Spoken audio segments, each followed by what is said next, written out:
It's me, the tree guy! It's spoiler season for Unleashed. As of this morning, all 12 of the legends have been spoiled, so let's go over them.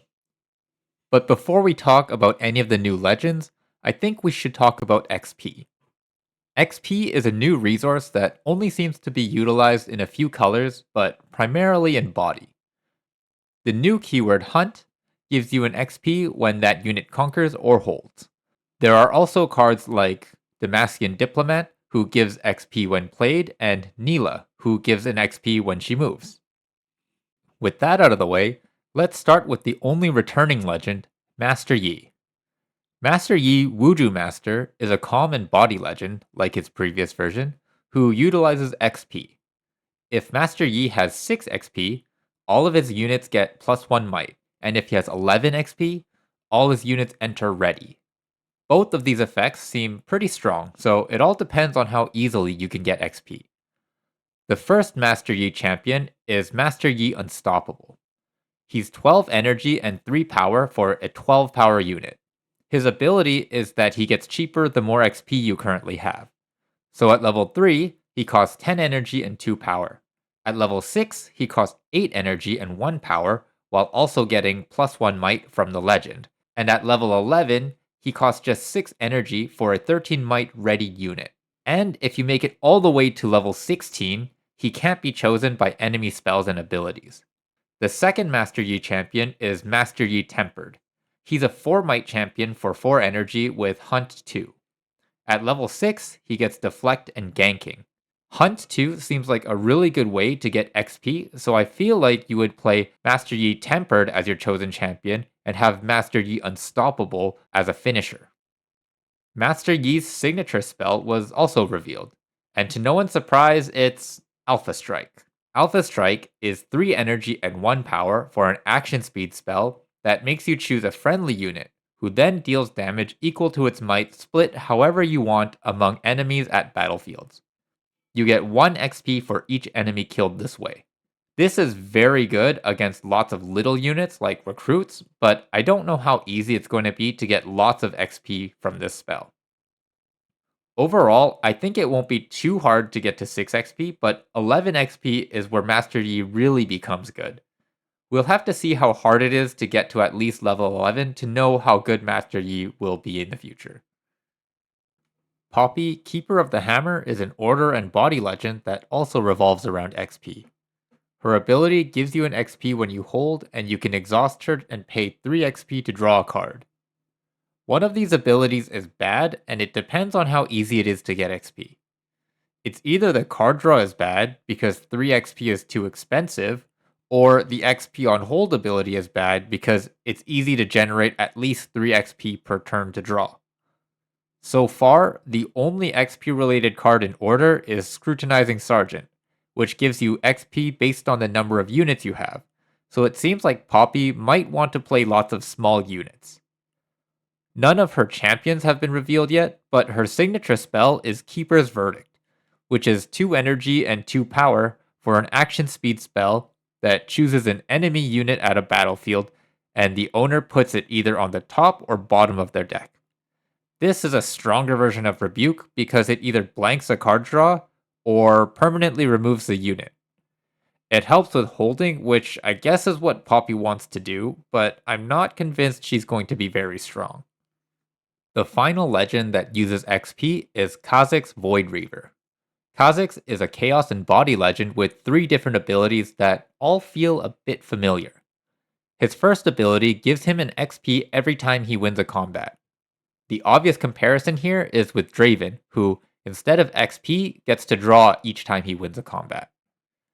Kha'zix's second ability allows him to spend 1 XP and exhaust to buff a unit. This is pretty much Lee Sin's legend ability, except Kha'zix uses an XP rather than 1 energy to buff. He can also buff enemy units if that ever comes up.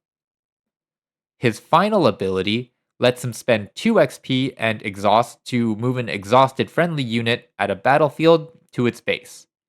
This is like a much worse version of Yasuo's legend, where Yasuo can both attack and retreat with his ability. Kha'zix can only retreat. However, Kha'zix pays 2 XP instead of 2 energy, so it all depends on how easy it is to get XP. The revealed champion unit is even a bit like Yasuo Remorseful. Kha'zix Evolving Hunter is a 5 might unit for 5 energy and 1 power with Hunt and an ability that lets you pay 3 XP to deal damage equal to his might to an enemy unit when attacking. I think how good Kha'zix is will depend on both what you can do with XP and how quickly you can get it. Kha'zix also makes me a bit sad because it feels like Lee Sin just got power crept hard, but maybe I can play Udiri again. The last body legend is Rengar Pridestalker. Rengar is a fury and body legend that says, when you play a unit, give a unit +1 might this turn. This is a very simple ability, but it plays really well with the new ambush mechanic. Ambush allows you to play a unit at reaction speed to a battlefield where you have units, meaning you can play them when attacking or defending. I think this will be really interesting because I've already seen how good uncounterable combat tricks are from playing Jax. The Rengar champion, Rengar Trophy Hunter, is a 6 might unit for 5 energy and 1 power that has ambush, but you can play him to a battlefield with enemy units instead. This is very strong because for 5 energy, you can add 7 uncounterable might to the board. I think Rengar will end up being pretty good unless there aren't enough good ambush units, but the new Nidalee is already a great start. Moving on to Mind Legends, Leblanc Deceiver is an Order and Mind Legend with the ability, when you conquer or hold, you may discard a card and exhaust me to play a Ready Reflection unit token there. It becomes a copy of another unit there and give it temporary. When I first saw LeBlanc, I thought she was pretty good because you could reuse on play effects, but the reflection token explicitly says you don't get play effects. However, tokens do trigger Death Knell, so that's an option to consider with LeBlanc. Currently, there aren't many good Death Knell units, but maybe Unleashed will change that. Leblanc Everywhere at Once is a 4 might unit for 4 energy with the newly keyworded ability Backline, as well as an ability that stops temporary effects at the same battlefield from triggering. Backline is the opposite of tank. Units with Backline take damage last instead of first. LeBlanc's other ability means that you can keep a wall of temporary units in front of her, which you can conveniently make with LeBlanc's legend ability. LeBlanc's signature spell is Mirror Image. For 3 energy and 2 power, you get to make a reflection of anything. It gets played to your base, but it's also ready, so you can use it right away. I think this card will be pretty good since there's so many big monsters like Baron, Vilemaw, and Elder Dragon coming out this set. Overall, I feel like LeBlanc has potential to be a decently strong deck, but much less than I initially thought. One legend that I'm really excited about is Lillia Bashful Bloom. Lillia is a calm and mind legend with the ability to pay 4 energy and exhaust to create a readied sprite token with temporary. However, the ability costs 1 less for each other temporary unit that you control. The revealed champion unit is Lillia Protector of Dreams. She's a 4 might unit for 5 energy that gets 1 might until the end of turn each time you play a token unit. She also gives your token units tank. Lillia's champion works in a similar way to LeBlanc's because she's also going to be hiding behind other units, but it's because she's giving them tank rather than having backline. However, LeBlanc's champion also synergizes with Lillia's legend ability, so I think we might see her show up in some Lillia decks as well. Lillia's signature spell is Lilting Lullaby. For 2 energy and 2 power, you counter a spell and the spell's controller cannot play any spells this turn. This is a powerful counterspell and I think it'll help against purple decks, but I'm also worried that ambush units will make counterspells weaker in general. Lillia's legend ability is definitely one that needs to be built around, and we don't have that many temporary unit tokens, so we have to see once all of the spoilers are out. Jhin Virtuoso is a Fury and Mind legend with a fairly unique ability. When you play a spell, if you spent 4 or more energy, you can banish it. Once there are 4 spells banished in this way, You put them back in the trash and you channel 4 runes and draw 1. This is a slow ability because you need to spend a total of 16 energy before you see any benefits, but it has potential for some really explosive turns. Banishing the spell doesn't exhaust Jhin, so you can get as many triggers in one turn as you want. And the runes also don't say they channel exhausted, so you basically just get 4 extra energy the turn you trigger it. Onto the champions. Jhin Murderous Artist is 4 energy and 1 power for a 4 might unit with deflect and ganking, who also adds 1 energy and 1 power when he moves. Jhin Meticulous Killer is 4 energy for a 4 might unit with vision, who can be played by recycling 1 mind rune instead if 4 or more energy was spent on a spell this turn. I think of these two, Jhin Murderous Artist is the more interesting chosen champion because he helps you get started on your legend ability, while Jhin Meticulous Killer seems like more of a tempo card. Jin's signature spell is Curtain Call. It's a 4 energy spell with 4 modes and 3 different repeat costs. The 4 modes are draw 1, deal 2 damage at a battlefield, deal 3 damage at a base, and give a unit at a battlefield minus 4 might this turn, and you can only choose each mode once. If you only choose one mode, Curtain Call costs 4 energy, and if you want to play all 4 modes, the spell costs 6 energy and 2 power. This is just a very flexible card that also triggers Jin's legend ability, so I think Jhin will probably play all 3 copies. I'm hoping overall that Jin's playstyle will be able to distinguish himself from Kaisa, but we'll see. The final Mind Legend is Diana, Scorn of the Moon. She's a Chaos and Mind Legend with the ability to add 1 energy, but it can only be used during showdowns. This is a pretty simple ability, and I'm curious to see how strong Diana ends up being because her ability is sort of like just starting the game with an extra rune. For her champions, Diana No Longer Human is a 3 might unit for 4 energy and 1 power with Ambush and when you play a spell, give me +2 might this turn. This is like a big Ravenbloom student, but she also has Ambush, meaning you can use your legend to help pay for her, and she can also surprise your opponent. Diana's other champion is Diana Lunari. She's a 3 might unit for 3 energy that says, when a showdown begins here, you may pay 1 energy to look at the top card of your deck and either keep it there or put it on the bottom. Then, you reveal the top card of your deck, and if it's a spell, draw it. Both champions point towards a spell-heavy deck, which isn't a surprise since Diana's legend only works during showdowns. Of the two, I think Diana No Longer Human will end up being the chosen champion because of how strong of a tempo play she is. Diana's signature spell is Moonfall. For 3 energy and 1 power, you choose a battlefield where you have units. You can then move up to 1 enemy unit to that battlefield, and then give enemy units there -2 might this turn. I think this card is crazy good.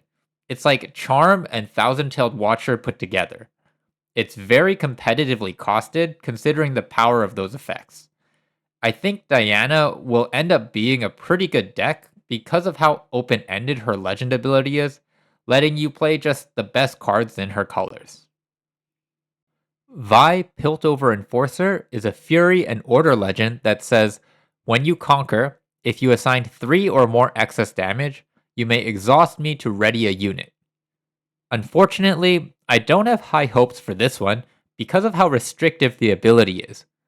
You can only do it once per turn because she exhausts herself, and you can only get the effect from a battlefield that your opponent is already controlling because you need to do 3 excess damage. The only place I can see this being good is with a unit that has ganking. If you can make a really big ganking unit, you can attack in on one side, ready with the legend ability, and then attack the other side. The revealed Vi champion from Unleashed is Vi Hot-Headed. She's a 3 might unit for 4 energy with deflect and the ability to double her might this turn by paying 2 energy and 1 fury. While this Vi can become really big, she doesn't have ganking, so I think Vi Destructive from Origins might be a better chosen champion. However, we also don't have her signature spell yet, so it might be something that gives ganking as well as a might bonus. Ivern Greenfather is a calm and order legend with the ability to replace a battlefield with a brush token when you conquer or hold. Birds, cats, dogs, poros, and Ivern each get +1 might at the brush. The battlefield can be swapped back to the original when scored.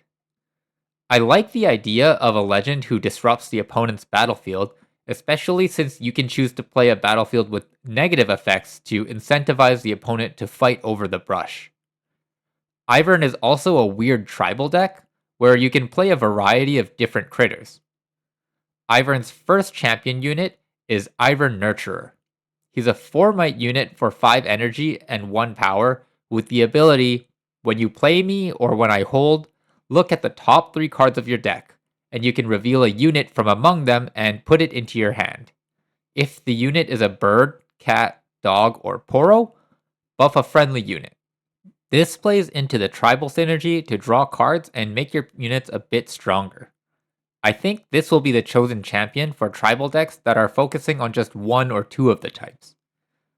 Ivern Friend to All is a 6 might unit for 6 energy that gets to choose between bird, cat, dog, or poro as an additional tag when he's played. Then, if he conquers or holds and you have at least 1 bird, cat, dog, and poro, you get an extra point. This is the big payoff for playing all 4 different types in your deck. I think there's multiple ways to play Ivern, so I'm curious to see which direction competitive builds go.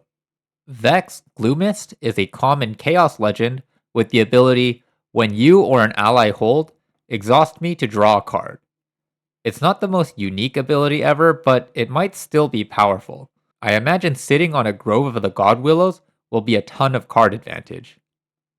Her ability is also templated to work with a teammate, so maybe she'll be more popular in multiplayer formats. So far, there's no champion units or signature spell revealed, but even with Spirit Forged Vex, she can make attacking into a battlefield extremely difficult. I think Vex is going to be a decent legend at baseline, since her ability just wants her to hold and rewards you with cards, so you can pretty much play all the best cards in Calm and Chaos. The final legend is Pyke Bloodharbor Ripper. Pyke is a Fury and Chaos legend with the ability to pay 1 energy and exhaust to return a friendly unit at a battlefield to its owner's hand, and then you can play a gold token exhausted. This ability is insane. You can replay Ezreal to loot through your deck, replay Fizz to replay cheap spells in your discard, and you get a gold token to help with the power cost of replaying them. He also just keeps your units safe after you conquer by bringing them back to your hand. The only revealed champion at the moment is Pyke Returned. He's a 3 might unit for 3 energy with backline who can be hidden. He also creates a gold token once per turn when an enemy dies while he's at a battlefield. This reminds me of Teemo's playstyle since Pyke's legend lets you pick up a unit and also gives the gold for you to hide it next turn. I feel like it'll just be stronger to build around replay units with strong on-play abilities, but there might also be something with hidden units. We'll have to see once the spoilers finish. That's all 12 of the new legends coming out in Unleashed. Let me know in the comments which legend you're most excited for and why. If you enjoyed the video, consider leaving a like or subscribing for more Riftbound content. As always, thank you so much for watching, and I hope you have a great day.